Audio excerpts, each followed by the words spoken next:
Well, let me join Professor Makanya in saying welcome to all of you. And we are very glad indeed that you elected to join this course, because all of us on the continent face an important challenge.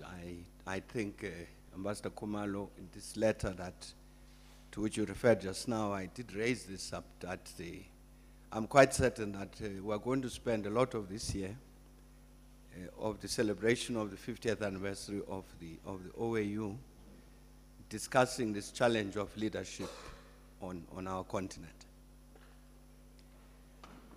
And I think it is in some respects central to this question of leadership, central to the challenges, the birth of the challenges and the solution of those challenges that we face on the continent. We've all of us, Ambassador Kumalo and myself here, have been talking for some time about the situation in Mali. It's quite clear that as Africans we had wanted to solve this crisis in Mali on our own, which is why ECOWAS took the decisions that it took to constitute a particular military force from the region, which would be joined by Malian soldiers to deal with the rebellion in the north. And of course, to do other things, to engage other healthy elements, whatever healthy elements in the north, particularly the genuine representatives of the Tuaregs, to engage them in a discussion to end the rebellion and the attempt to divide the country. But I'm saying that it seemed to us clear that the continent wanted to solve this. ECOWAS took this decision, got the support of the African Union, even got the support of the Security Council, but nothing moved until the French came. That's not necessarily the outcome that as Africans would wanted. Surely we must ask the question, must ask ourselves the question, why? Why didn't we act? Was it the failure of leadership, or what was it? Because that's created a particular situation which, with consequences we don't know, they are going to confront us in the future. And I think we, in the context of looking at that conflict in Mali, its immediate manifestation, we also need to look at the roots of it. And one of the roots of that conflict, obviously, is that the question, the matter of the place of the Tuaregs in Malian society had not been properly dealt with over a long period of time. There were attempts to deal with it in the past, agreements reached, then people complained that they were not properly implemented. In the end, you had the rebellion. Was that also not a failure of leadership? And then you had another problem in northern Mali. But some of these groups there in the desert were indeed engaged in very serious criminal activities. Trading in narcotics, selling cigarettes, kidnapping people and ransom being paid, human trafficking, and one of the consequences of which was some of them accumulated quite a lot of money and used that money to corrupt Malian society. So we had people sitting out there in the desert with lots of money, who could corrupt politics in Bamako, in the capital. Now, I think we've seen the consequences of this in that same West African neighborhood.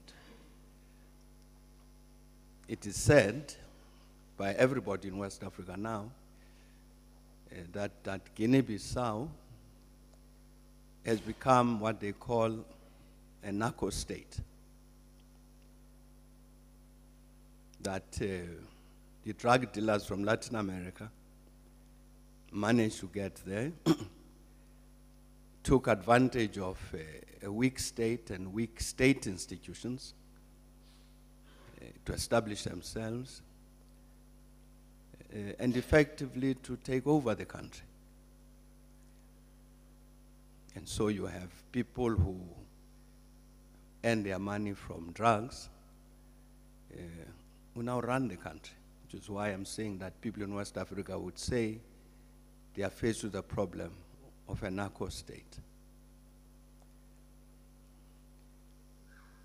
There are clearly huge volumes of narcotics that come into Guinea-Bissau from South America.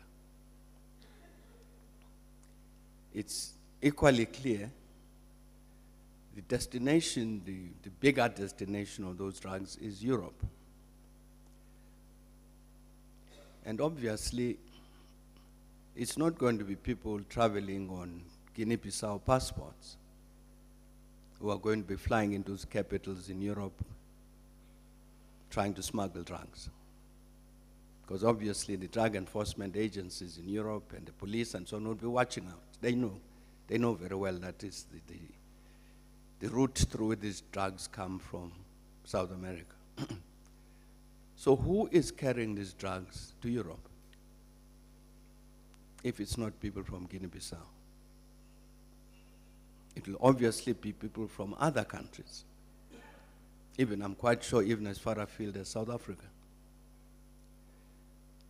I'm mentioning this to say, you can see what will happen to many of our countries as a result of our societies being corrupted by the trade in narcotics. You've had this West case example already of Guinea-Bissau. You have a manifestation of the same problem now in the crisis in Mali. And we don't know where else it's going to have this corrosive impact. Now, Professor Makanya, the question I'm raising with regard to all these stories is, why? And I think part of what stands at the center of the problem with regard to all of these things is problem of leadership. That there's something about this challenge of leadership, not just political leadership, I'm talking about leadership in society generally, in African countries, which permits of these things to happen. And indeed permits of that very same leadership to be bought over by these kinds of criminal elements. Now, what are we going to do about it? And I think that's part of what these courses that you're going to do must seek to answer.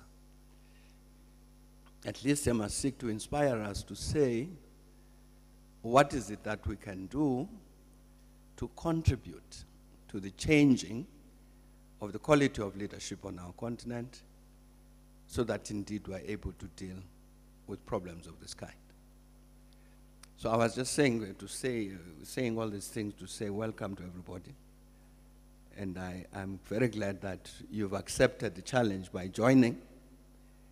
At TMALI, you've accepted the challenge that we all of us have this common responsibility to do something to ensure all of these negative tendencies on our continent stop, and that indeed we return to what all of us had been dreaming of really genuinely making this century an African century. And it will not be an African century if we allow it to be dominated by these examples of Guinea-Bissau, of Mali, and so on. Thanks a lot, Ambassador. Thank you very much, sir. Thank you very much. So maybe let's take 5 questions or comments, and then we'll take another one. Just raise your hand and they'll bring the mic to you. We'll have both sections. We'll start with this young lady here and that guy and that one, and then we'll come to this one and then over there. Yes.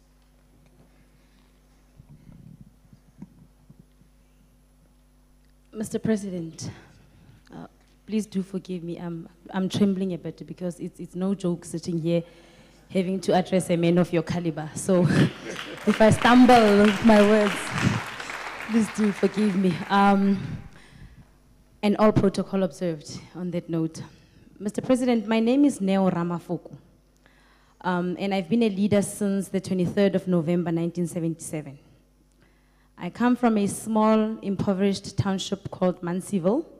It's in the West Rand by Krugersdorp. It is not common because, like I say, it's small, it's undermined, and I'm going to change the mindset. And earlier on, we have had many speakers and many people leading us through this entire program and what is required of us. And what has happened in the township that I come from is that a lot of people that are successful, that are great, that have got the vision, grow up in the township, they leave and they go to the metropolitan like the Joburgs and everywhere else. But then we leave nothing in there. All we do is go back and criticize. The people in this place, they drink, they do that and that and that. But we've left them like that. And like I say, I'm going to change that mindset. But sir, having said that, I have realized that the challenge also that lies with leadership is that often you get terribly misunderstood as a leader. And by being misunderstood, sometimes from personal experience, I assume that people are operating at my level when they are not. They don't understand what I mean. I mean, you were terribly misquoted as having said that HIV does not cause AIDS, when you were quoted out of context.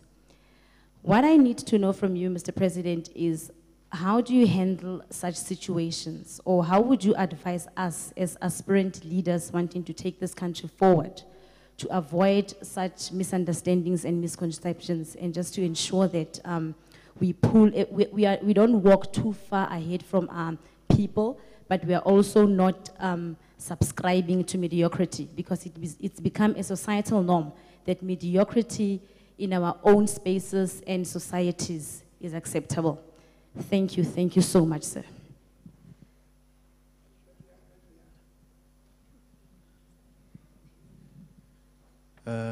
Mr. President, and protocol observed, I'm actually a product of UNIS and proud to say, Mr. Makanya, we also appreciate your efforts to really put us in this situation. We feel very privileged. My name is Kopano More.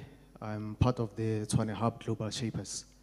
I think the question, I'm going to try and be very short. Mr. President, you inspire us, and we are with you. We're trying our best that we can within our own spheres of influence to try and address the issues of youth leadership. Having said that, I want to take you back to the speech that you wrote in terms of 10 years of African Union being in existence. You've highlighted some of the achievements that were there. Most of them were centered around policy. Some of them were centered around the challenges of implementation thereof.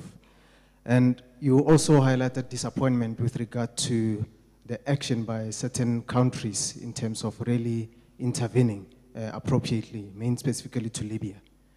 The question that I have for you, Mr. President, is that we are frustrated as the end users of this information. And we feel very let down when we really, also very privileged, when we hear the real issues. So what is happening in reality, and when we read in newspapers, there's such a huge difference.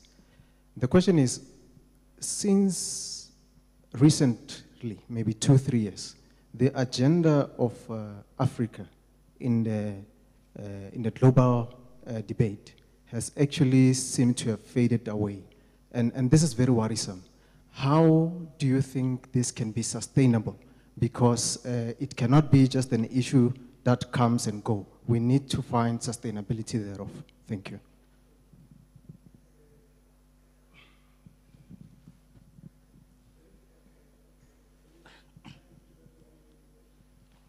All right, thank you very much. Mr. President, my name is Colin Mashikinya Kanaka.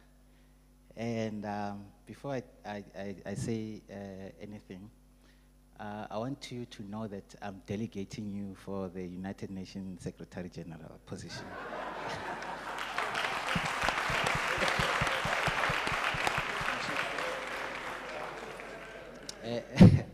If we were correcting, you would have been the position holder by now. So I don't know if we are correcting, but yeah, anyway. It is not a branch meeting, it's a TMALI meeting. Okay, good. I've got a couple of questions, sir. Okay, just one. All right, and then I will remit myself again. Okay.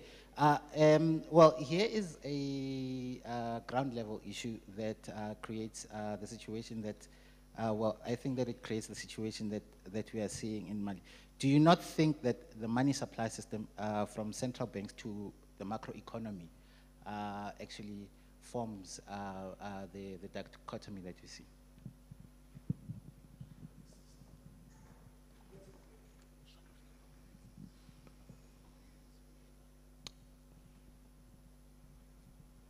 Good day, President. My name is Swazim Bogani. If it was a branch meeting, I would say I'm Comrade Swazim Bogani from Ward 33. I would firstly like to thank you, President, for honoring us to this event. We are thankful that AFCON is hosted in South Africa because of the kind of leadership that we have. And I know that President might have influenced the decision for the AFCON to be played here in South Africa. My short question is around the issue of Ethiopians and Pakistanis that flock to our country. South Africa. I'm from a township in Soshanguve, and tuck shops are mushrooming in every street corner. And what I want to check from you is your view on the current norm taking over in our townships. And maybe just to stretch it a bit, I wanted to check if there is an opportunity for us South Africans to venture into manufacturing, to supply those Ethiopians and Pakistanis, so that we are also developed and we don't sit and complain all the time. Yes, there are those who come here to sell drugs, but there's also those ones that are good, that came here because they are from poor countries. Thank you.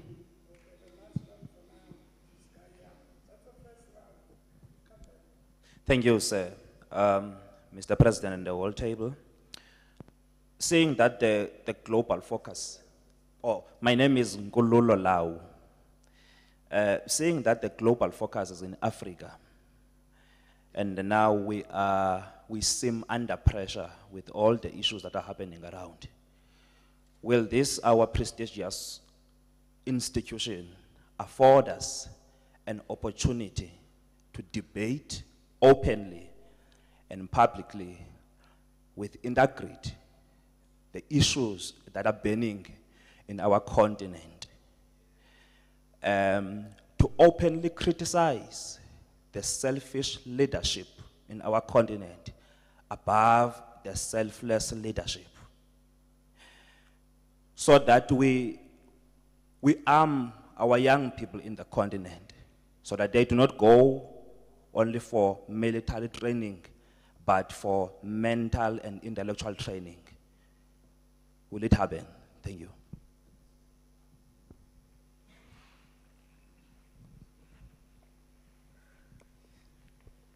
Well, Professor Makanya will answer the last question. He's the boss of this institution. But it relates to the first question that was raised by our friend from Mansfield. I think that in the exercise of the function of leadership, I think one of the things that's very important is really that we should try and understand our reality. Because if you say we need this society to be transformed, you need to understand what that society is, objectively.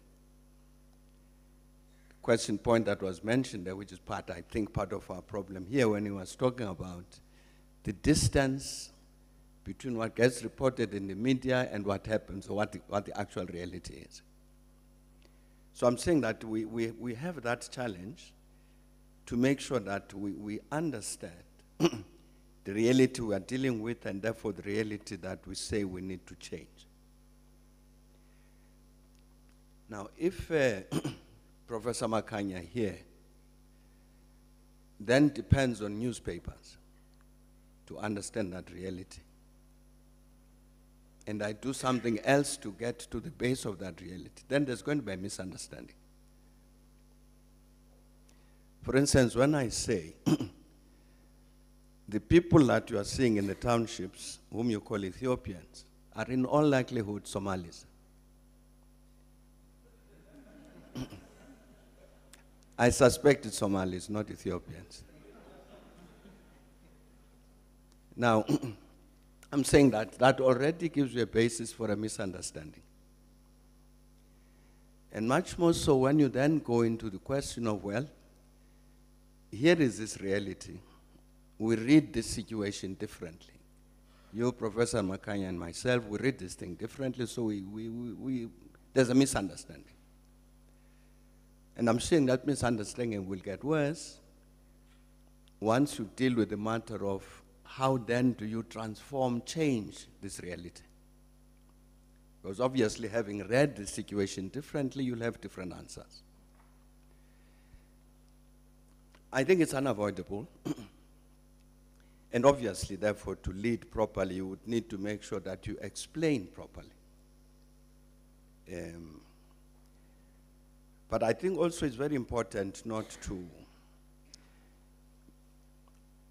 in the exercise of that function of leadership, I think it's also necessary to respect the truth. Because if it's sometimes very easy, in order to gain popularity, to repeat what is popular, which may not be true. But you repeat it so that people can say, Viva Amandla. But that's not going to help you to exercise this function of leadership properly in terms of changing society for the better.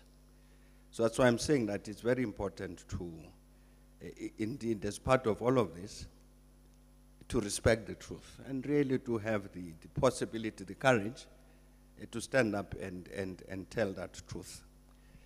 That's why I'm saying that the question is related to this last question that has just been raised.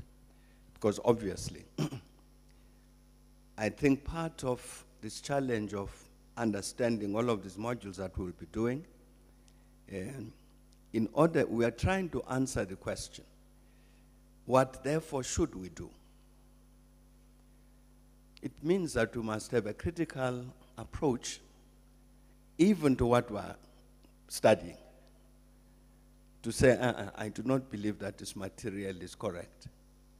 It must be possible for us to do that. It surely must be possible for us to say, what is it that has gone wrong? If we believe that there's something has gone wrong. Here is a perspective that is being put out, but here's a reality that is different. what has gone wrong. So indeed, it must be absolutely possible for people to be allowed to speak freely and so on. I'm quite certain about that. So, but I'm saying that the the thing about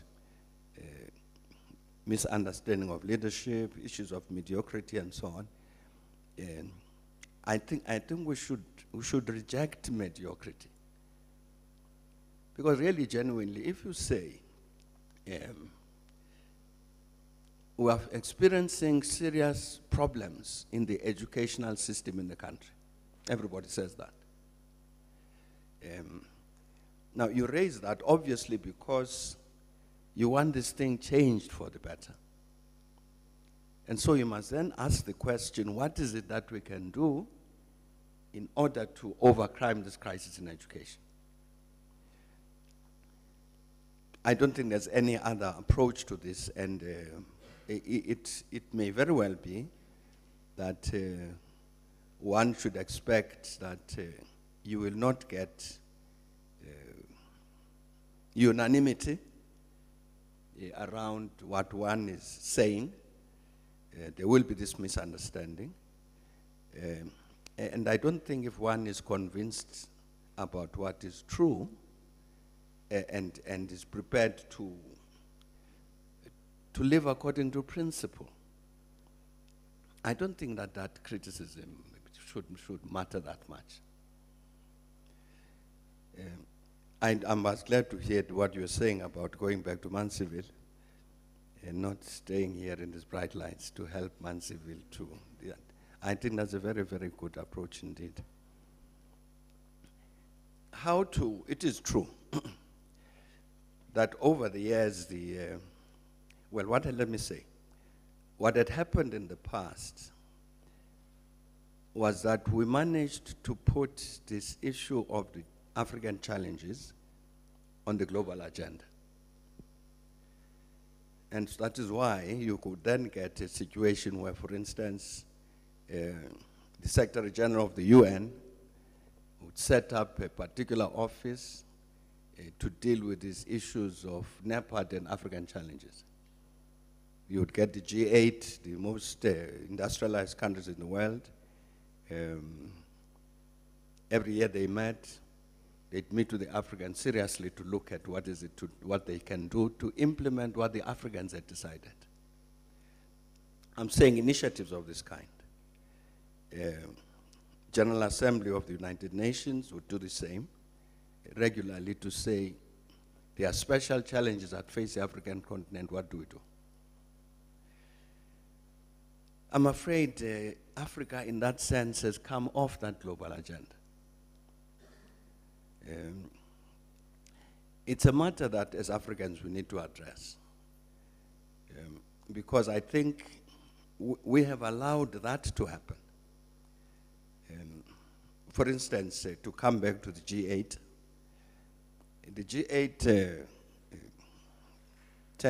11 years ago, adopted what it called the G8 Africa Action Plan. And the G8 Africa Action Plan was based on NEPAD. They took what we said in NEPAD, that this is what we want to happen about African development, and they said, all right, we accept that, and these are the supportive actions we are going to engage in to support NEPAD. And what was the G8 Africa Action Plan? It was adopted in Canada in 2002. When the G8 went back to Canada, I think it was 2010, for the first time since 2002, it was not even on the agenda. By the same countries that had adopted, it was their program, it was the G8 Africa Action Plan, but they removed it from the agenda. So that commitment to act in support of an African development program disappeared. The consequence of it will be, of course, that then they will go back to their own programs, their own conception of what Africa needs to do to develop itself, and intervene like that, regardless of what we think. So I'm saying it was a movement backwards. And I'm saying that I think this is it's part of our own problem, that we've allowed this to happen. So something will have to be done, and maybe in the context of the celebration of this 50th anniversary of the OAU, maybe these are some of the matters on which we shall reflect. We have to reflect. Where are we now? What's happened over the last 50 years? What lessons do we learn and all that? But it's quite clear, you're quite correct. One of the negative things is this, the disappearance of the African agenda from the global agenda, that African agenda as defined by Africans. I think the events that such as we experienced, as in Libya, are a manifestation of that. That the African continent could take decisions about how to handle the Libyan matter,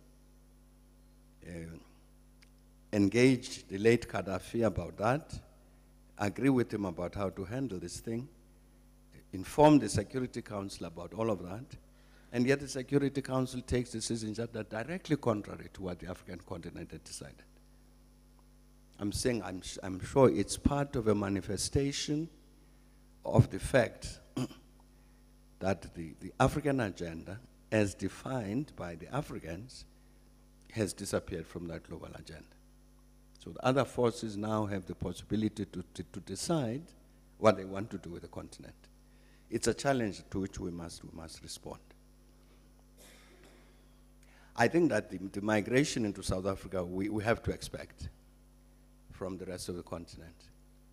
The fact of the matter is that relative to many other countries, South Africa is more developed, potentially has got more opportunities for people to make a living, and we're, after all, an African country.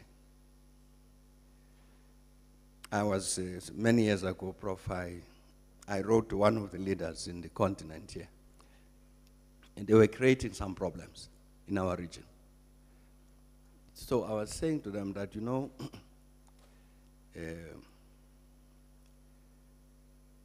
this idea of the boundaries, these borders, might be important to us and immigration officers and people like that.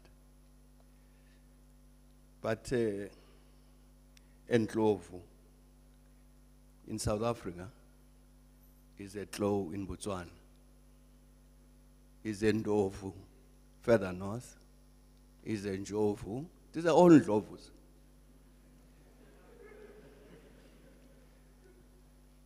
And they don't have the same sense of what these boundaries mean that an immigration officer has.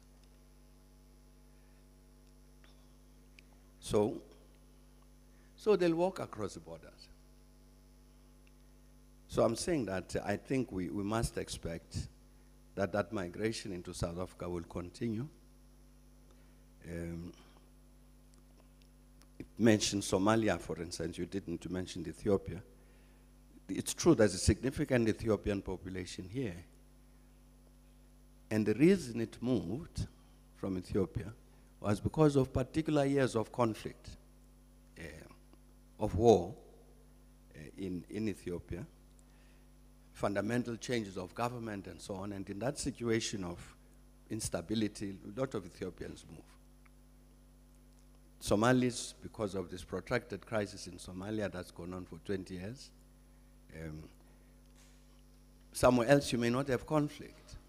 But I'm saying the level of development of South Africa relative to other African countries will be such that people will feel that they've got a much better possibility for a better standard of living if they come to this fellow African country. So I think we should expect it. And indeed find a way of dealing with it, not start by being hostile to other Africans who come here. The matter that you are raising of general economic development in the country, including, as you were saying, the possibilities to for yourself to own a factory. Yes, indeed, I think this is a challenge that we've been trying to address since '94. What do we do about this? How do we achieve it? How do you get the necessary credit to somebody, indeed who wants to manufacture shoes? And how do you get advice, supervision, mentorship, and so on, for this person to make success of this business venture? I'm sure these are questions that the government here continues to discuss to this day. So that indeed, you are quite right, that we have to attend to the matter of giving capacity to our people to produce, to manufacture, to do all sorts of things, to grow food. But that's a challenge which I'm saying that I'm quite certain that even now government is looking at. And I'm sure the National Development Plan released recently will also reflect on that particular matter. It's important, but I must really say that it's very important that we strive and argue against and work to defeat any sign of xenophobia. You know, Alexander Township here in Johannesburg, forever has had many Africans from many other countries for years and years. From Malawi, called Nyasaland, from Zimbabwe, from all over. And you never had this problem that we had more recently. So the idea that our people are some naturally xenophobic is not true. Once I was told by the High Commissioner of Malawi, it was a long time ago, maybe 95, 96, and he was saying to me that he has to spend a lot of time outside of his embassy here in Pretoria, traveling to various parts of South Africa.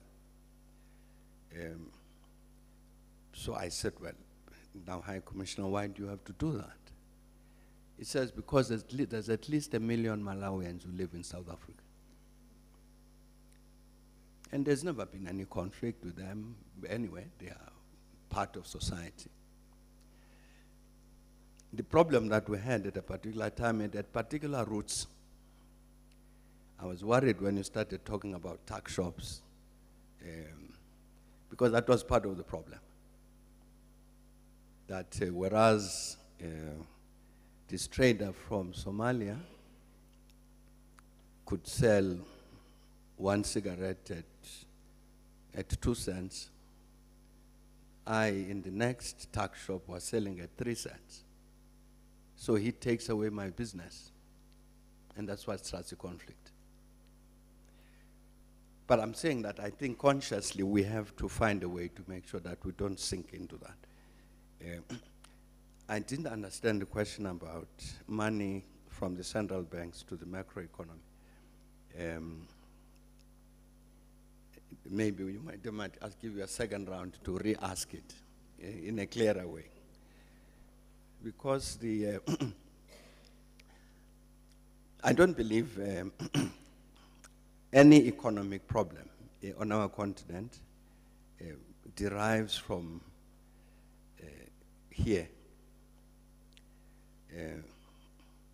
from the relationship of central banks to the macroeconomy.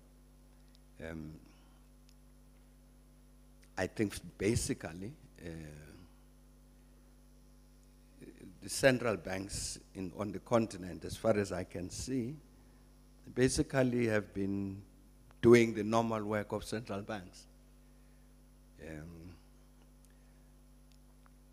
I don't know what it is they could have done which justifies the question, which justifies the concern, but as I say, maybe you could re-ask this question. The challenges of the economy on our continent come from elsewhere. For instance, the manner in which we are managing the resources, on the continent is something that we have to attend to very carefully. To say what benefit derives to the ordinary people of our exploitation of these resources. If we take, for instance, the Nigeria. Nigeria has had to be, as you know, had to be dealing with the problem for many years of oil, which has produced a lot of conflict, generated very, very serious political problems for Nigeria. I'm saying this natural resource, which would otherwise have been of great benefit to the people, it's created a problem. That's why I'm talking about management of our natural resources.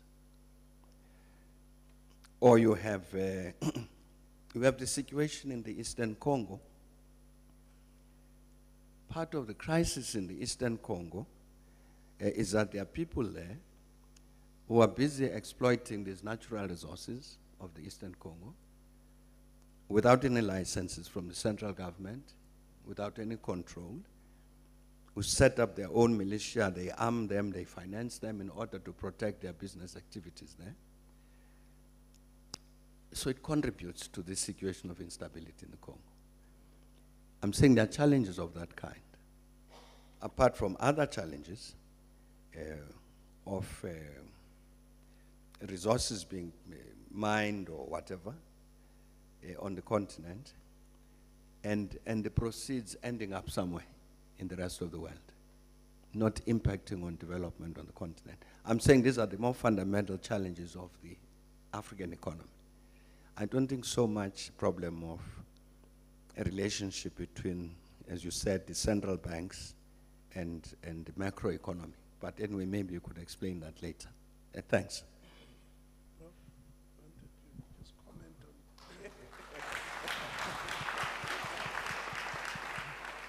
Well, I can say that President Mbeki actually did answer the last question. I think we need to acknowledge that institutions of higher learning primarily provide that platform that you were making reference to. And it is actually up to us, as TMALI, to space these debates in a manner that can actually do precisely what you've identified. So you are not actually incorrect in making that assumption. Thank you very much, sir. Now we're going up there. We start with the man with a cap, and then we go up that way. Where's the mic? Ambassador, please identify them. Hey, the guy with the cap. Yeah. And then we go up that way. Yeah, and the next. Good day, Mr. President. Please speak into the mic because we're recording back there. Yes, sir. Hello. Good day, Mr. President. My name is Lesego Molokwane. I'm from Mafikeng. Actually, I have a comment and a question at the same time. I don't know whether to call it a question or a comment. I have a problem with the relationships that Africa has with many other continents or any other countries in terms of the side effects of such a relationship. But let me just begin at home and make a clear example of what happened. I don't know if you are familiar with the name Mantsopa. I think she's a prophetess from Lesotho. She once predicted that Lesotho will be able to defeat the British. And it actually happened, or the Lesotho troops defeated the British troops. So she was quite influential on the Lesotho nation. So she was chased away from Lesotho for the reason of the people who are afraid of her influence on the nation as a whole. My worry is at times we as the Africans, we tend to throw away what is of importance to us. Things like our culture, we take things very, very, very simply. I would look at the relationship between Africa and the Asians. We are starting to lose rhinos, elephants, though economically it makes sense. But as time goes by, the future generation, my child might not know what an elephant is, or it links us, what links us as Africans, because these simple monuments, you look at what you call that rhino that comes from Mapumbugwe, which is Mapumbugwe, which is between Zimbabwe and South Africa. 10 years down the line or 15 years down the line, we won't be able to have such cultural whatnot. So my question is how do we go about ensuring such cultural heritage and richness it's not lost in Africa, because it is what makes Africa. So if we are going to take for lack of a better word. All right.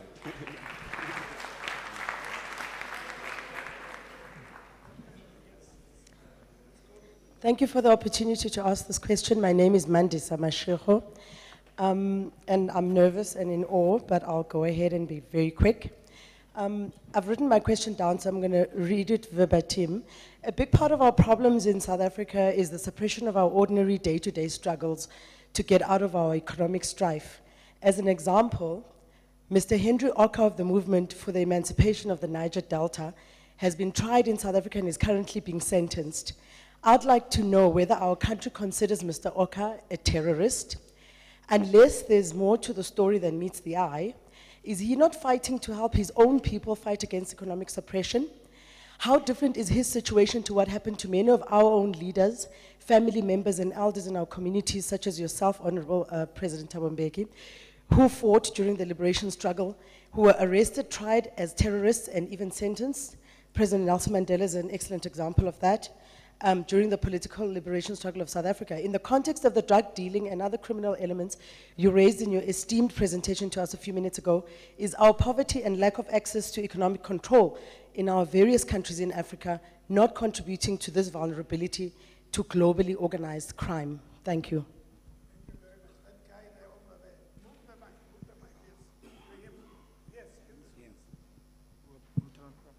Okay. My name is Mpete Shon Lovu. I come from the former Transkei, Tocha, Elibot. Mine will be more of a comment. And as leaders at times, we don't often get the kind of feedback that ensures us that we're doing the right thing and whatever we're doing is being observed by people from generations much younger than ours. In this case in point, me and you. I would like to say to you that your work from the day I started becoming aware of Thabo Mbeki has been wonderful. When I look at you and I look at your legacy, I today know that in South Africa, for instance, we've got a government that's focused on projects that sustain and drive our economy, that seek to bring betterment to everybody's life. We might not be succeeding all the time, and there might be competing voices with what is envisaged by our leadership, there might be competing voices that have competing interests to what we want to achieve for the majority of our people. And we still are able to, through your vision, see where we need to be going and what needs to be done. And I think this platform, the TMALI, is a perfect platform for an acknowledgement posthumously of one of such leaders, Uma Mumanto Shabalala Msimang, who later became known as Dr. No, when she fought tooth and nail to defend us, all of us, in terms of the quality of life that we would have. And I thank you very much. Thanks.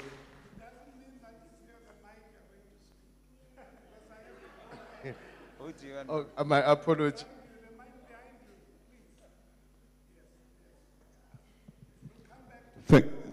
Thank you very much. My name is Obrim Bulumeti. Mr. President, I'm happy to report that since the last time we graduated as the alumni, or paid, what do they call them? The pioneers, yes. I'm happy to report that quite a number of things have happened. Number one, an institution was born called the African Renaissance Foundation. Not long from now, we're going to be hosting the African Renaissance Summit on Sustainable Economic Development, themed towards the indigenous economic development. Now, that's the first part. The second part, I would really like to know your views with regard to what can ordinary citizens do in terms of supporting the AU from a financial point of view, meaning donations or whatever we can do. And that same challenge, I would like to pose it to everybody who's sitting here, to say, from your own institution, or from your own house, or whatever, your coffers, what is it that you can do to at least support the African Union, particularly in terms of donations, because all of us know that we have a problem of funding. Thank you.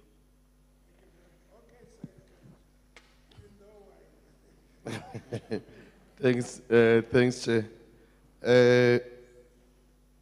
President, salute, protocol observed, Dr. Makai,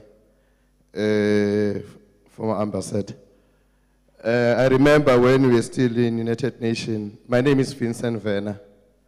I'm a MSc candidate at VETS, but I'm also part of TMALI in African trade.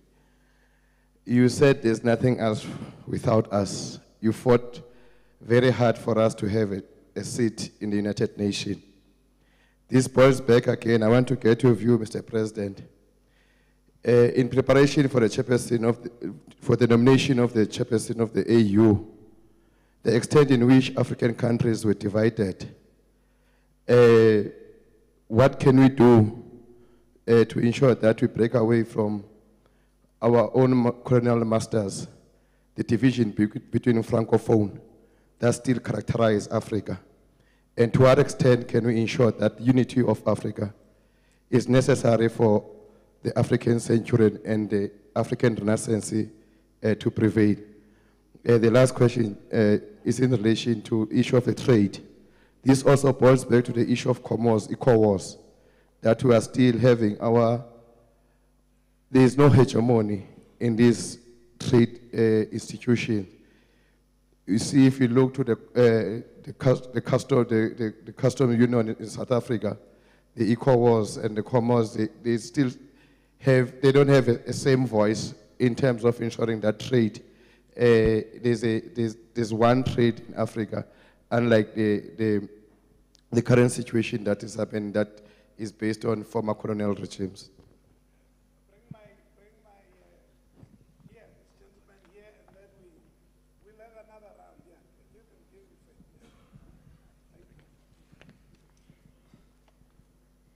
My name has a lot of consonant. So I wouldn't be ashamed to be called Thabo Mbeki.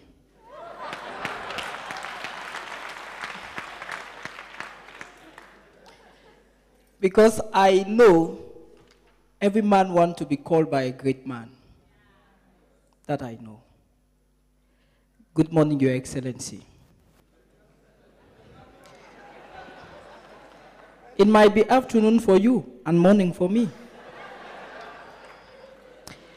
Okay, I and my brother Charlie Masala, we are doing this TMALI program for the third time. And I don't have much question because the more I do it, the less my question become, because it answers most of the questions I have. Your Excellency, I must congratulate you on the issue you dealt with at Old Sudan and Young Sudan, where there is a win-win settlement. You must be applauded for that. Before I ask this little question, you said something when you tried to mention about the now African Union. You said twice the 50th anniversary of the OAU.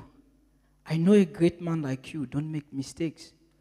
And I believe when there is a change of name, there must be an agenda behind. And you avoided African Union. And the first time I thought it was a Passover, then you still said the 50th anniversary of the OAU. So I want you, before you answer me, may you tell me exactly what are your intents. Let me know whether the position of OAU is just about comfort or about vision. Here comes my question. Please forgive me, Ambassador. My question goes like this.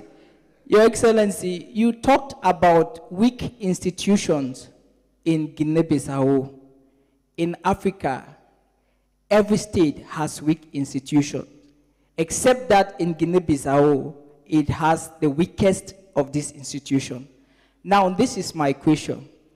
What is the cause of this? Is it due to colonial legacy, or is it that disease that affects the formerly oppressed when they are given the ability to govern? Thank you very much.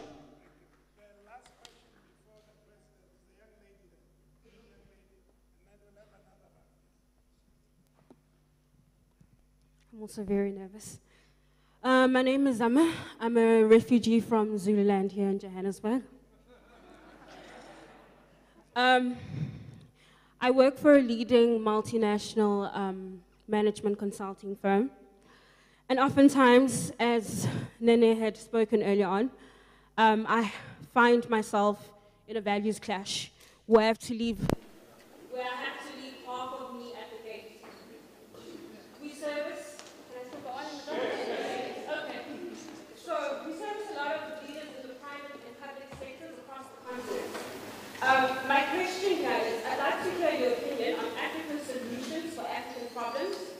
Are these solutions still relevant in a global system? And who needs to lead these? Is it government or business? Thank you. Oh, sorry, and last question. I'll only have this opportunity once. I'd like to know, what do you do in your spare time?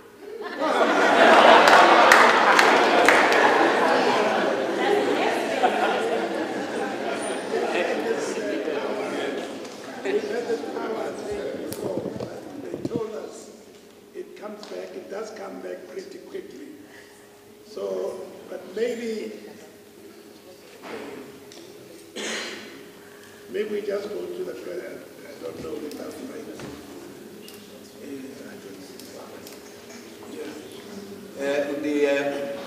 The reference to the OAU is because indeed the OAU was established in 1963, and the African Union has decided that this year, 2013, it will mark the 50th anniversary of the OAU. What would have been its 50th anniversary if it had not changed into the African Union? But the decision of the African Union, which was repeated now even at the last summit, now last month, was that the, what month of it? Last month. was that indeed on the 25th of May, there will be big celebrations in Addis Ababa at the headquarters of the African Union, as I say, to celebrate the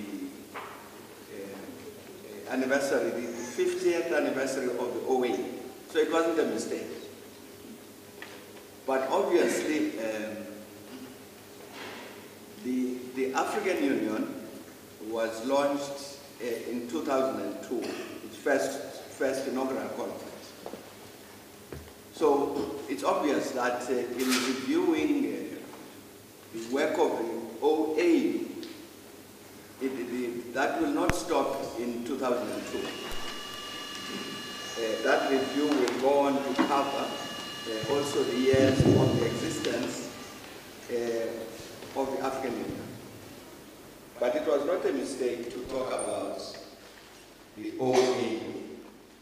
I'm saying that that is a decision that has been taken, and that's a celebration. And then, of course, the African Union has asked that all the member states of the African Union should then, during the course of the year, undertake their own activities to celebrate that 50th anniversary of the OAU. Now the question as to why these African institutions are weak of all sorts. I would hope that indeed that this would be part of the reflection that we make as we go through these TMALI courses to try and answer that question. But I think if you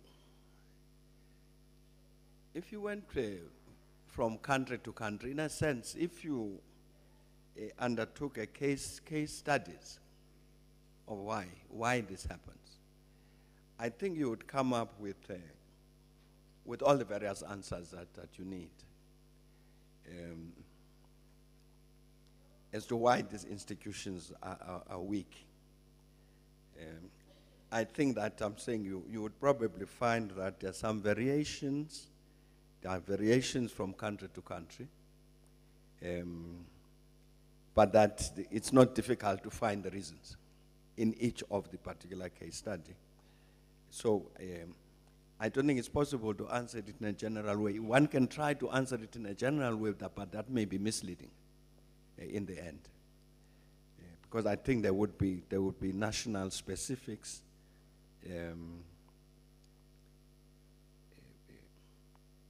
Relating to different countries. The question about divisions within the continent, what to do about African unity and so on, and why so many different trade blocs and so on. This obviously is one of the big challenges on the continent, because as a continent, I think everybody on the continent understands and accepts that this challenge of unity is important for all of us as Africans, that there are so many linkages among ourselves as Africans, that to see ourselves as unique, different entities within particular boundaries is incorrect, that indeed we need to act together in order to be able to resolve the challenges on the continent. The question has always been, well, having come to the common determination that unity is in all our interest, the question that has been to answer is, what then do you do to get there? And that's part of the reason you have the different trade blocs. Because the view was, and I think the view was correct, that you would, for instance, need to start building up that unity from below. This has been a matter of big debate and long debate within the African Union as to whether you bring about unity from above or you build it up from below. And from above was meant you would have people saying at the next meeting of the summit meeting of the African Union, why don't we just constitute an African government? And say now we've got an African defense minister, an African foreign minister, and all of that. And others saying, no, you can't handle it like that. Rather, let's start from the regions and build up from the regions. Then in the end, you'll get to the continent as a whole. I'm saying that there's been that debate, it's been going on for many years, as to, given that all of us agree about the importance of unity, how do we achieve it? Which is, I'm saying, why you have these various trading blocks. I don't know if there's any possibility for you to have a look at this particular question more carefully. If you take, for instance, this region, SADC, you will know that there's an agreement. It's an old agreement among the countries of the SADC to form one trading, not the Southern African Customs Union. I'm talking about the SADC trading area. And then we agreed that because the South African economy was relative to the other SADC economies strong, in terms of dealing with the question of tariffs, to facilitate trade among ourselves, South Africa would have to move first and faster in terms of reducing tariffs, so that then the country, South Africa, would then be importing more goods from the rest of the SADC area into South Africa to change the balance of trade among ourselves, which would be in favor of the other countries in the region, given the strength of South Africa. So that was the decision, and decision was implemented. South Africa then moved to reduce the tariffs for goods arising, generated from the SADC region, moved first and faster, as I said. But when you look at the consequence, a few years later, you find that it has had no impact. It had no impact on the region. That trade imbalance between South Africa and the rest remained. So any idea of the economic integration just of this region was in fact not being realized. So you got to answer the question why.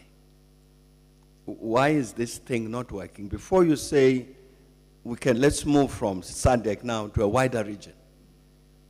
I'm saying even in the smaller region of SADC, you find that these decisions we're taking about economic integration are not working.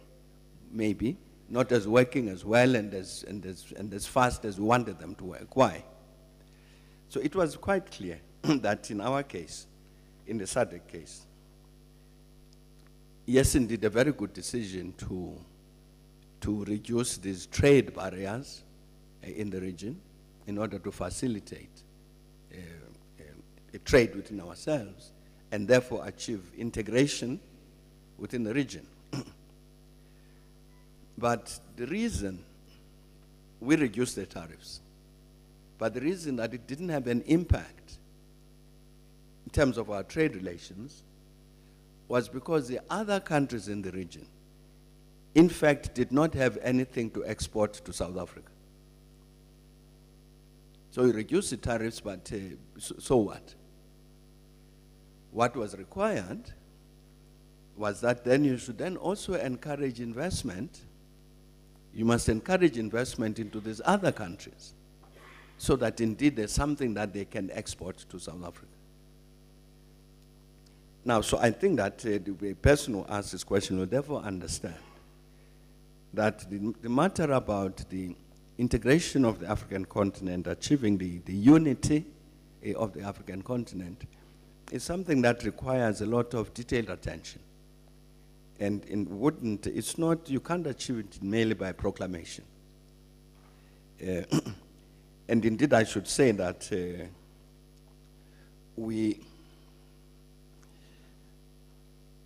also need to be very careful about the matter that he referred to earlier about the media.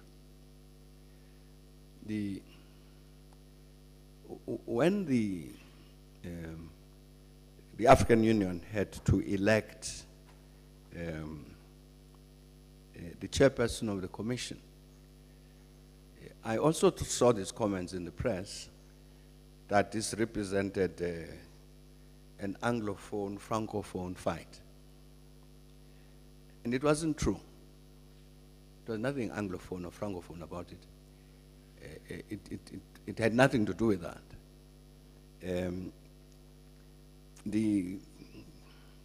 It's not the first time that you have different candidates standing for this position. There was, in 2001, at the last OAU summit, which met in Lusaka, you had two candidates for the post of Secretary General.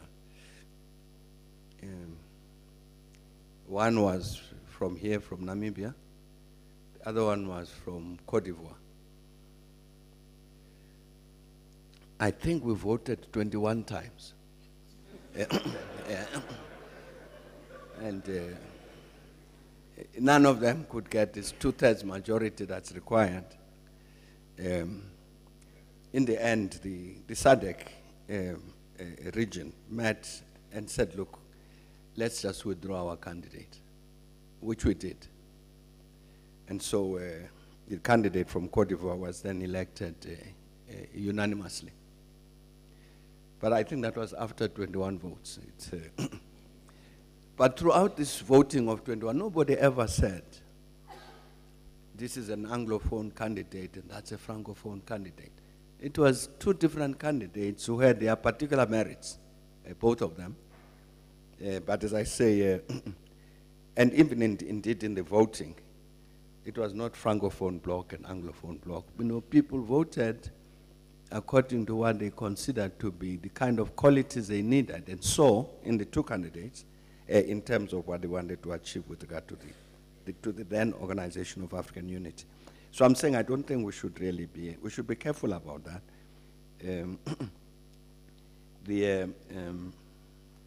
this is not to say that, of course, the former colonial powers obviously do have some influence on various parts of the continent. They do. And indeed, they intervene on the continent. But I think it would be incorrect to attribute any divisions, lack of unity on the continent solely to this business of the colonial history. I think it's it also must be because of the way we behave ourselves.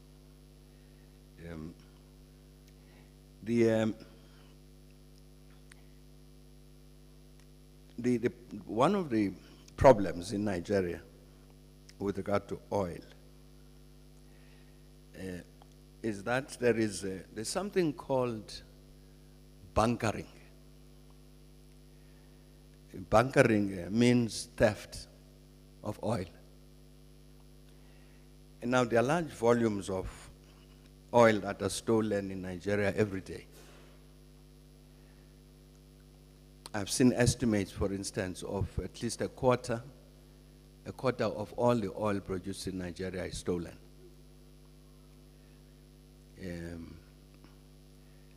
Now, and then what has happened with regard to that system of bunkering is that then the people who do that have developed militia to protect that bunkering. Now, this gentleman you were talking about, Okan, who came here and left, went to Angola. The Angolans sent him to Nigeria. The late President Yaradua spoke to him at some point, and then in the end he was arrested and so on. The story that will be told in the Nigerian courts is that this gentleman is connected to that bunkering system in Nigeria. And that part of the charges against him will be that is one of the people who brought weapons into this area, not to address the interests of the people in this oil-producing area in the Niger Delta, but for self-enrichment. Whether these charges are correct or not, I don't know, but those are the charges that will be preferred against him. So it's not, this is not, it was not a case of a Robin Hood.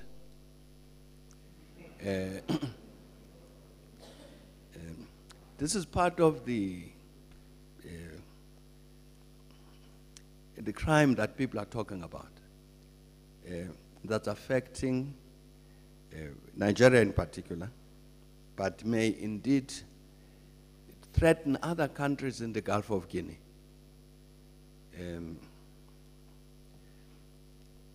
So I'm saying that I don't know whether the charges against the men are correct, but certainly that those are the allegations that are made, and if he's charged, I'm sure that those will be the charges that are preferred against him. So it's not a matter of responding to the poverty of the people in the area. It's taking advantage of an opportunity for self-enrichment. And I think that we also need to be careful about any notion that poverty necessarily leads to involvement or falling victim to organized crime. Here in this country, I'm quite sure that we have very, very many poor people in our societies who are very, very hostile to any crime. So I think to attach this poverty to sustainability, what is this word? Susceptibility to organized crime, I think is incorrect. Your major drug dealers have got nothing to do with raising people out of poverty. Nothing. They're about making money for themselves, and they think this is the best and easiest way to make money for themselves, and that's it. So, and we need these strong institutions to be able to fight all of this. Once there was, after we'd come into government here, the police were reporting that one of their officers who was in the unit that was dealing with drugs, narcotics, that he actually owned apartment blocks. He was letting out flats to people, a police officer. But it was because of the drugs. He was part of it, becoming a drug dealer himself. He was making money. Nothing to do with meeting the housing challenges in our country.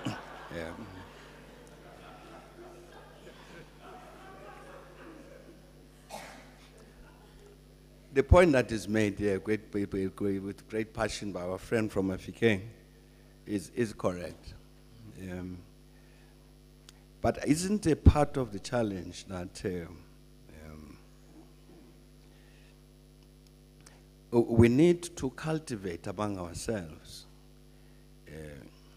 this sense of identity as Africans and a sense of pride, in a sense to overcome the negative impact that obviously the process of colonization had, which was dehumanizing, removing all sense of identity. The reason that we became Jim and Mary and Susan and those sorts of people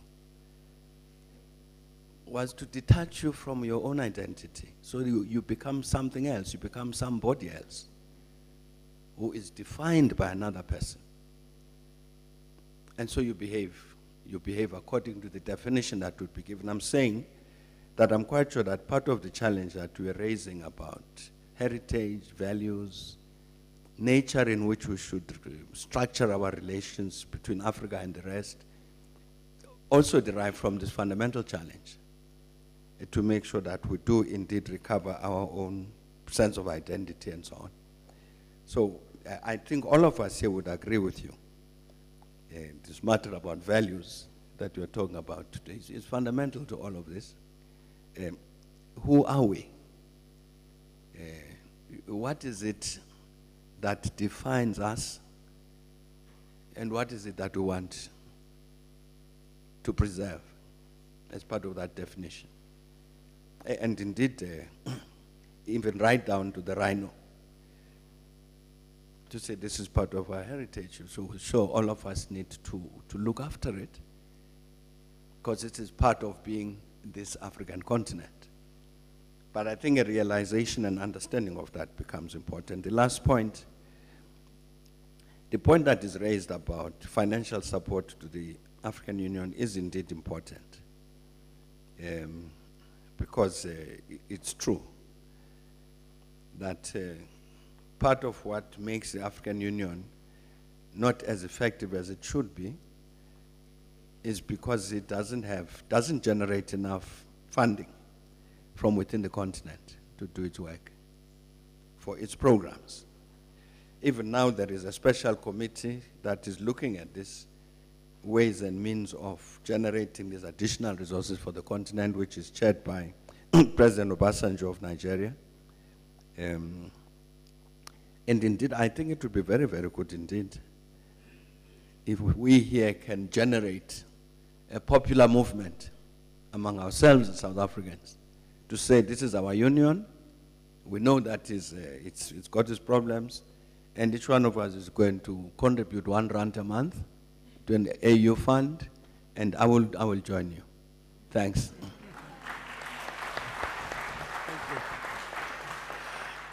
Well, unfortunately, there's always time that goes against us. Really, Mr. President, maybe if you allow me, these two young ladies are looking at me with very, very terrible.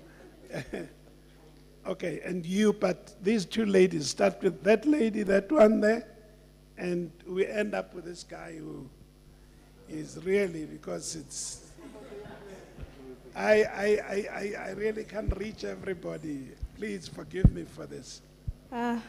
Good afternoon, Mr. President. Mina nguSimphiwe kaMtambo Nhlangothi uMsuthu Mzilakati.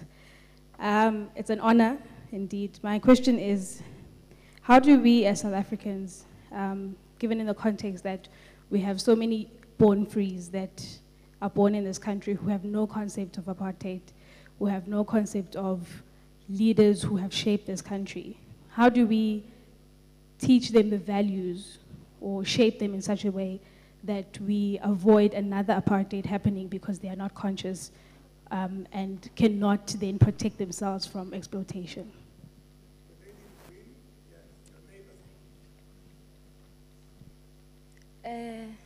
I greet you all, Mr. President. It's such an honor for me to have this chance. I come all the way from Lesotho, and I told myself that I wouldn't go back empty-handed. So as Basotho, when there's a problem, we normally ask other people, not just because they are old, but because they're wise. So, Mr. President, my question to you will be related mostly on the fact that, making an example of political leaders, you see that when people are about to pursue that position, they have all good reasons. Their visions, objectives, everything is set. But when they sit in that position, I don't know if something goes wrong. I don't know if it's only happening in my country, but it's as though something goes wrong. Is it because of the pressure or because they forget something? So I felt like, since you're sitting in that chair, maybe there's something we don't know that is happening there. So I felt like,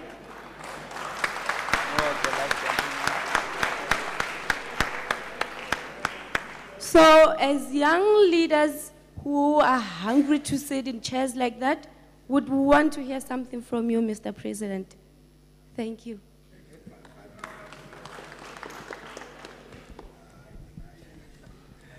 I'm Stephen Mutsusine from, I've got an organization that I'm starting. I'm the receptionist up until the founder itself.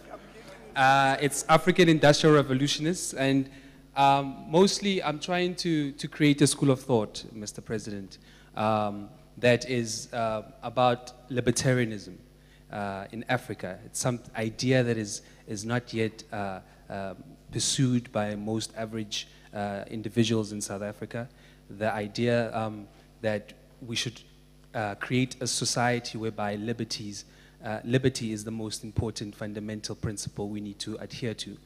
And my question to you, sir, is that actually I've got one small question, which is a personal one. I've been asking myself for many years studying economics, and you've got a master's in economics, as I have read. I just would like to know, are you a Keynesianist or a classical theorist at heart? Or maybe a Marxist, but I doubt. I would just like to find that out personally.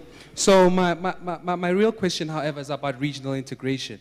And we all know about the theory of the second best, and you were talking about the tariffs being reduced in SADC and all that. So I would just like to say, the second best option that we were trying to do as SADC did not work, of course. And that is one of the theories, what it assumes that the second best option does not actually mean that it would actually produce the second best outcome.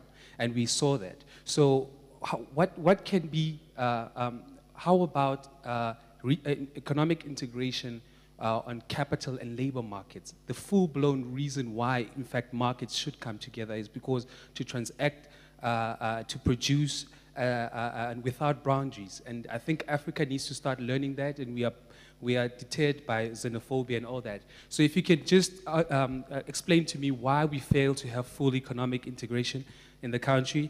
And yeah, Duncan Clark also, I read Duncan Clark's book, Why Africa is Poor, and he mentioned something to do with the state owning most of Mozambique's land or so forth. Isn't the state part of the reason why we should start questioning where leadership should come from? I think the state has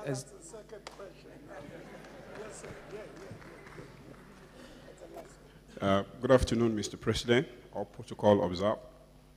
I'm Ayo Adedeji from Lagos, Nigeria. I'm going to take us to another area entirely, the USA. United States of Africa. It was a big fight by the former, the late Muammar Gaddafi. And I want to say, or before I say that, I would say that was 1924, Marcus Garvey, in his poem, he said something like, I hail United States of Africa. I think it started then. And the former president of, in 2009, upon his election, the former Gaddafi said that I shall continue to insist that our sovereign country work to achieve the United States of Africa. Then the former president of Senegal, Abdoulaye Wade, indicated that the United States of Africa may exist from early 2017. And the AU has said that the task of building a united state of Africa and integrated state of Africa by 2025. Gaddafi is dead. Is USA dead? United States of Africa? And do you see it as an alternative to solving African problems that the AU has not been able to do in 50 years? Listen, I do apologize. You know, it's really, we'll have another time. I know you, Tsepo, you're supposed to be on my side. Okay. Just one, and this is it. Okay, thank you. I'm very brief here. My name is Melu Zolanga Buensa. I'm from Cape Town. I'm a student at the UNISA Paro campus, where I'm doing public management and administration. My question is this one. I'm a refugee from Congo. I'd like to know from Mr. President, what is the plan of TMALI for helping Congo in connection of what is happening there? Because what would you believe that all procedures which one they used to take to resolve Congo's problems, we know that they never have a right information. That is why that problem never been solved. According to us Congolese, what we know, the main problem is we don't have a right administration. Because even if there may be some rebellions or whatever which one is happening there, if the country is well administrated and well managed, we don't think that all those things should happen. That's why I'd like to ask from you, what plan or what advice can you give to us as a Congolese, as a future leaders in Africa? That was my question. Thank you very much, my brother. That's it. I apologize very much.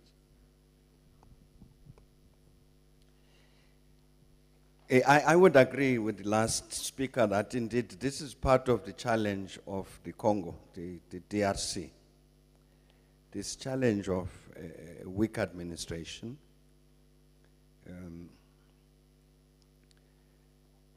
And the extension of the state machinery even to, it's part of the reason for the problems in the Eastern Congo is that absence of the weakness of the state machinery. That includes the Congolese armed forces. When we were still working with the Congo, President Kabila and everybody else, this matter was recognized. And one of the first things that we did after the agreement on the transitional period and so on, leading up to the elections in 2006, was to the Department of Public Service and Administration here set up a unit to do an audit of the public service in the Congo. And the reason we're doing that, it was agreed between us and the Congolese government that indeed this matter of the weak administration should be addressed. And we started, that unit started with the region of Congo-Kinshasa. I can't remember now what the numbers were of the civil servants that were on the payroll of the state, such as it was. But in the course of doing the audit, I think as I remember it, that unit which were working on this found that there's something like 40% of the civil servants didn't exist. These were ghosts. But they were being paid. Somebody was receiving the money for people who were not there. But this was a first step towards working with these two governments, working together to help to reconstruct the administration in the Congo, which had been destroyed ever since the times of Mobutu and of course subsequently. Now, I really don't know where that work is, but you are quite correct. This matter about the weak administration in the Congo is one of the big challenges. As I was saying, it also relates to the military, which is again why it becomes difficult to resolve the problems in the Eastern Congo. And again, we had a joint program with the Congolese government to retrain the Congolese army and do all sorts of things to make sure that it was a real army and could indeed attend to these matters of national security. So I really fully agree with you that this is a matter that needs to be attended to. Even in the Eastern Congo, it's not a matter only of meeting with the M23 and finding whatever agreement and so on, but also to make sure that the institutions of government in the Congo, in the Eastern Congo, they are in place, that various questions about the relations between the Banyamulenge and the rest of the population in the Kivus, in the rest of the country, that all of these things are addressed. So I agree that indeed in many instances the problem of the Congo won't be solved until people understand those basic things. You have a very weak state in the Congo, which is inherited from all these many decades during which Mobutu and his crowd did what they did, effectively to destroy the Congolese state. And to rebuild it is indeed one of the big challenges. So I really would agree with you. Quite what is done about it, I don't know. But I was just indicating some of the first steps that we're trying to take with the Congolese government to make sure that this particular problem is addressed. No, the question that we're raising about the United States of Africa, no, the idea wouldn't have died with the death of Gaddafi. As I was saying that there's no sense, I have no sense that on the continent there's anybody who is opposed to the idea of the unity of the African continent and working for it. I don't think there's anybody who's opposed. So it wouldn't have died. It wouldn't have died with Gaddafi. And indeed, as you indicated, it is indeed older than all of us, than Gaddafi, than us, and so on. And you mentioned the case of Marcus Garvey. This idea of the unity of the continent. But as I was saying earlier, you see, there's a practical challenge which must be answered. All of us would understand the feeling and the passion to see Africa united. But it's a practical work, the practical things that have to be done to make sure that it happens. And I'm quite convinced personally that you can't do it by proclamation.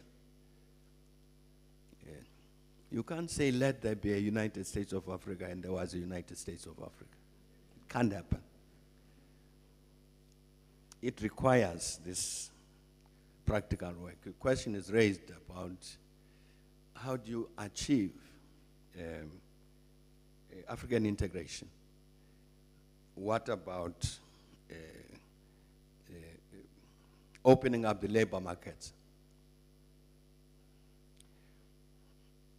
Now, I can see he comes from a particular school of economics. You know that there's been a big debate about this here in the region, in the SADC region, this question. Not so much capital markets. Capital markets, I don't think there's too much of a problem. But the labor markets, you say that to the South Africans, to say open up the labor market here, they will say, huh? so that all of these Africans come flooding here? No. And that's a practical problem. And that will be the response. And the South Africans will say, no, no, no, no. Wait a bit. We still want to maintain our own process for regulating labor. There are high levels of unemployment in South Africa already. You are going to add other people like this? No, please. So you're not going to get it. I'm not saying it's a bad idea, but I'm saying you're not going to get it. That's the practicalities I'm talking about. Because you will find this problem. That let us construct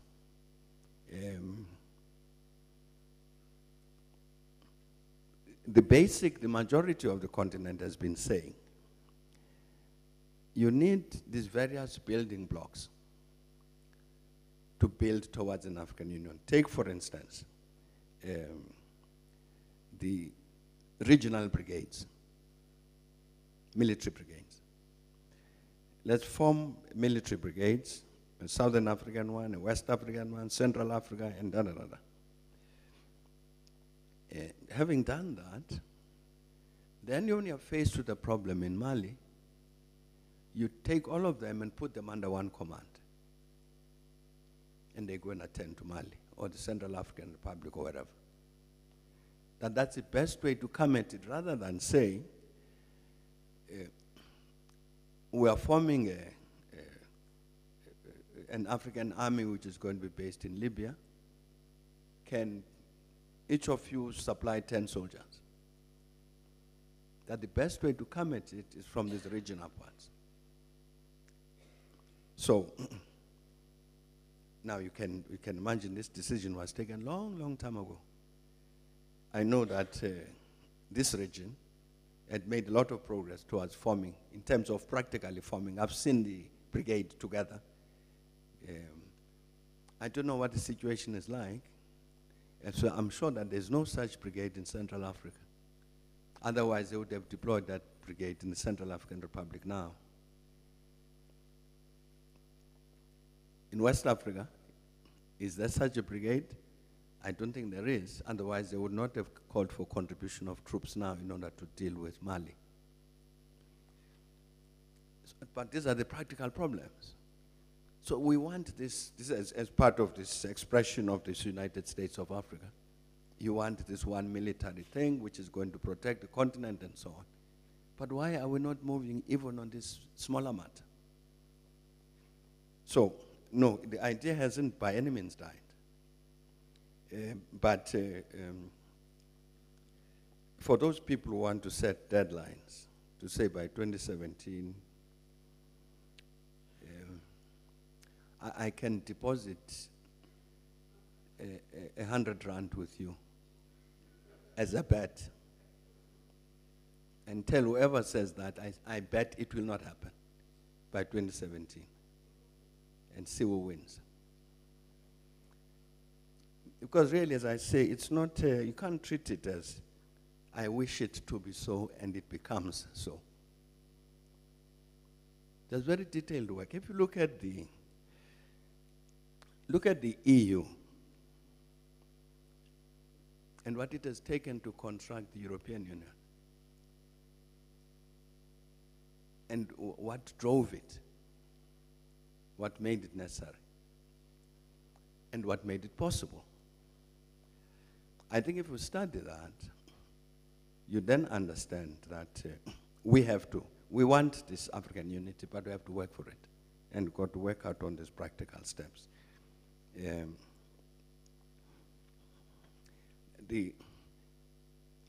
Ambassador Khumalo here spent a lot of time in the United States. When you talk about libertarians, you're talking about a particular school of thought. I don't know if you're talking about that school of thought. Well, let's debate that outside of here. The matter of the libertarians. Because they are saying some things which I don't agree with. But we can talk about that, you and I, outside.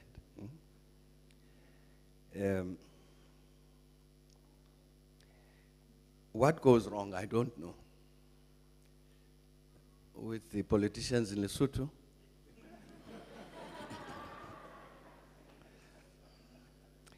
you know the Basotho are my people.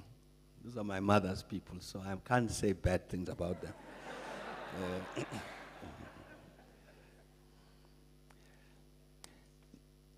No, I think that part of what goes wrong is the weakness of accountability, weakness in the accountability system. You see, when you get elected, you go and sit in that position, and somebody was saying this earlier, somebody was saying earlier that it may be that you lose the possibility to listen to what the people are saying and to feel the pressure of popular opinion. If people are unhappy and they can see things are going wrong but say nothing, do nothing, of course that will encourage you to continue to do wrong things. I'm saying that I think to answer the question what goes wrong, I think one of the things that goes wrong is that detachment. Is that detachment from the people and what the people think and what the people say. You know, when we're in government here, that's part of the reason when we're in government here, we instituted the process which was called Izimbizo. And we would always go out to these communities. And it was very interesting. When you sit there and with the people in these villages and townships and everywhere, and listen to them about councillors. You know, President, these councillors, the last time we saw them was the day we elected them. And they vanished. We know that they will reappear again when they want us to re-elect them. Not accountable, they're not listening, and these are the problems we face, and so on. And so you get a sense of what the people think about that exercise of leadership, and therefore what is it that needs to change. I'm saying when you don't have it,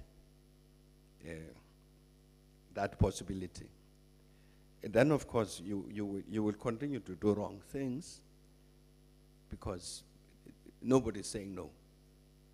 And you have no sense of the consequence tomorrow of doing the wrong things that you are doing. I'm sure that this is part of the problem. That sense of being cut off and you live in a particular cocoon. There are a number of initiatives I know of that people undertaking are around this concern that's raised about what she called the born freeze. For instance, there was a project called the South African Democracy Education Trust, SADET, which we established in order to look at our history from around 1960 to date, more or less, what happened. So it would reflect on this particular period in terms of the struggle and the sacrifices that were made and, you know, all of that. They have almost finished all of the volumes, but there's an agreement that they must then produce smaller editions for distribution in the high schools. They are published by UNISA Press, and they'll be very good. I mentioned one of the initiatives to attend to the matter that we're raising, so that in terms of the schools, these young people must have access to this history because they don't know it, and they have no sense of what happened. So that's one initiative. I know also that people connected to Prime Media are running some program which should be quite leadership of high school students, which would reach thousands of students, and they use cinema halls and all this modern technology, etc.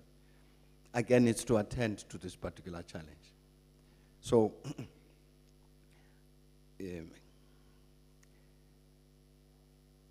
it seems obvious that, of course, the political parties ought to be doing something about this themselves, but whether they are, I don't know. But it's necessary, but certainly the point you're making is correct. But I'm saying that there are initiatives that are on course to address this. But I think that we are in the fortunate position that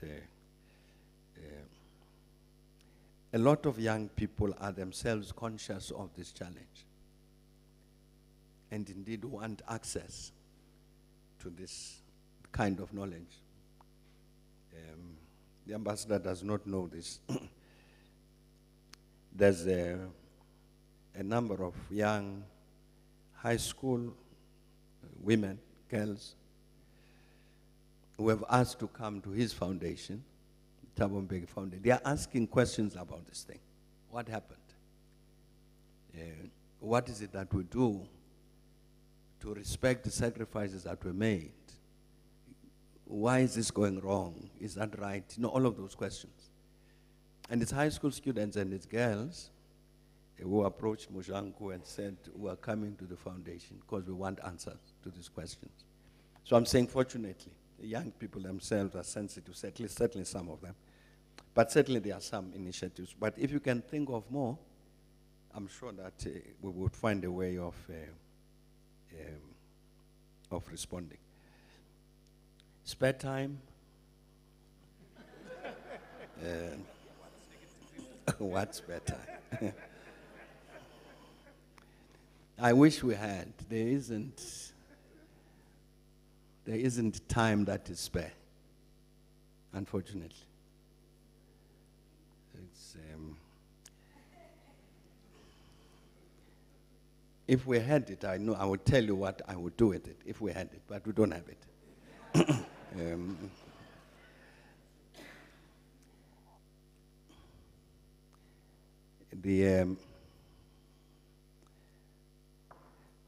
I think in terms of economic philosophy,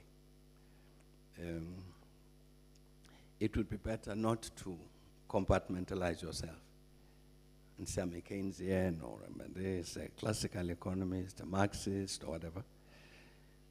It probably won't help you.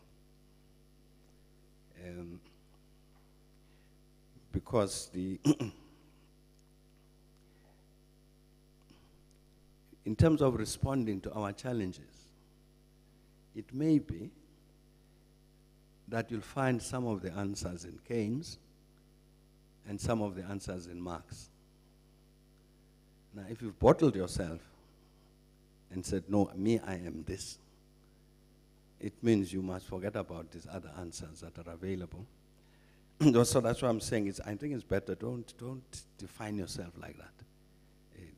Just say you're an economist, and that's all. Thanks a lot.